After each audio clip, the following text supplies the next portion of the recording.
আসসালামু আলাইকুম ভিউয়ার্স, কি অবস্থা, কেমন আছেন? আশা করি সবাই ভালো আছেন। তো আমার প্রথম ডায়লগটা কেমন লাগলো? আসলে এই ডায়লগটা দিলাম আমি কিছু সাব্বির পোলাপানের জন্য।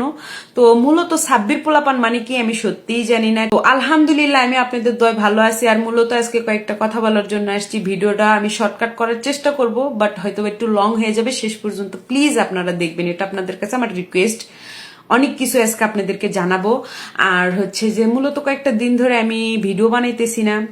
সবসময় তো মানুষের মন মানসিকতা শরীর স্বাস্থ্য একরকম থাকে না, কাজে কামে ব্যস্ততা সবকিছু মিলে একটু ডিপ্রেশন মনে হয়েছে, তাই হয়তো বা ভিডিও বানানো হয় নাই। তবে যাই হোক, আবারও ভিডিও রানিং হবে। আর মাশাল্লাহ ফিল্টার লাগে কিন্তু আমার অনেক সুন্দর লাগতেছে, সবাই কিন্তু কমেন্টে মাশাল্লাহ বলে যাবেন।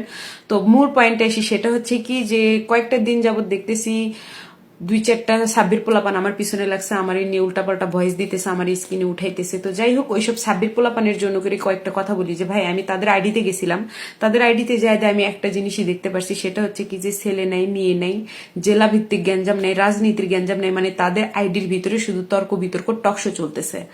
তো তাদের ওই আইডি থেকে ঘুরে এসে আমার মাথার ভিতরে শুধুমাত্র একটাই চিন্তা ঘুরতেছে, সেটা হলো কি যে যেহেতু আমি গ্রাম অঞ্চলের মেয়ে, গ্রামগঞ্জের মেয়ে, কুত্তা বিলাই সবকিছুই দেখছি। তো কুত্তা বিলাই যেগুলো রাস্তায় মানে খোলামেলা যে সব ঘুরে বেড়ায়, তো তাদের যখন খিদা লাগে তখন তারা কিন্তু কোনো কিছু দিক বিচার করে না। মানুষের গু থেকে শুরু করে হাঁস মুরগি গরু ছাগল এমনকি কুকুরের গু কুকুরেই খাইতেছে, এরকমও দেখছি, মানে পেটের খিদা নিবারণের জন্য। তো ওদের আইডি থেকে ঘুরে এসে মূলত একটা জিনিসই শিক্ষা পাইলাম বা একটা জিনিসই বুঝতে পারলাম, সেটা হচ্ছে কি যে like view comment copy link share এইসব কিছুই হচ্ছে তাদের মূলত। কারণ তারা যদি শুধু মেয়েদেরকে নিয়ে রোস্ট করতো তাহলে সেটা কথা ছিল। আর সে ওই ধরনের মেয়েদেরকে নিয়ে রোস্ট করে যারা মানে আরো অনেক রোস্টার দেখছি যে তারা কি করে যে কিছু কিছু মেয়েরা আছে প্রবাসী ছেলেদেরকে নিয়ে বকাবকি করতেছে বা মানে অশ্লীল জামা কাপড় অশ্লীল অঙ্গভঙ্গি এভরিথিং অনেক কিছু করে টোরে ভিডিও করতেছে, তাদেরকে নিয়ে রোস্ট করতেছে। আর এইসব সাব্বির পোলাপানরা কি হইলো, টিকটকের ভিতরে এসে আমি ডান্স করছি কিসের জন্য, আমি কমেডি করছি কিসের জন্য, আমি ভয়েস দিছি কিসের জন্য। আরে ভাই, তুমি কি আমার মালিকের ওয়াইফাই বিলটা দিয়ে যাও? আমার মালিকের নিজে কামাই করে ওয়াইফাই বিল দিতেছে, আর সেই ওয়াইফাই বিল খরচ করে আমি কাজ করি, মানে ভিডিও করতেছি। তোমার সমস্যাটা কোন জায়গা? যাই হোক, কথা বেশি বাড়ানোর দরকার নেই। তো ওদের আইডি থেকে ঘুরে এসে আমার মনে হলো কি যেন ওই কুকুরের মতো পেটের খিদা নিবারণের জন্য কোনো কিছুর বাজ বিচার নাই, মানে রুচিও আছে ভাই।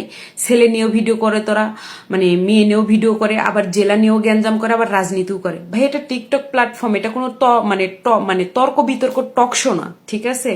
থাম, এবার বন্ধ কর। আর আমার কাছ থেকে কি রিপ্লাই চাস তোরা? আমি তো কইলামই যে আমি মানুষ, আর আর সবাইও আমাকে দেখে মনে হইব যে আমি সুস্থ মস্তিষ্কের মানে সুন্দর গঠনের, মানে ফিল্টার লাগানো সুন্দর গঠনের একজন মানুষ। অবশ্যই আমি একজন মানুষ, তা আমি কখনোই কুকুরের সাথে লাগতে যাবো না, কারণ আমার রুচি এতটাও খারাপ না। ওকে, গুড বাই।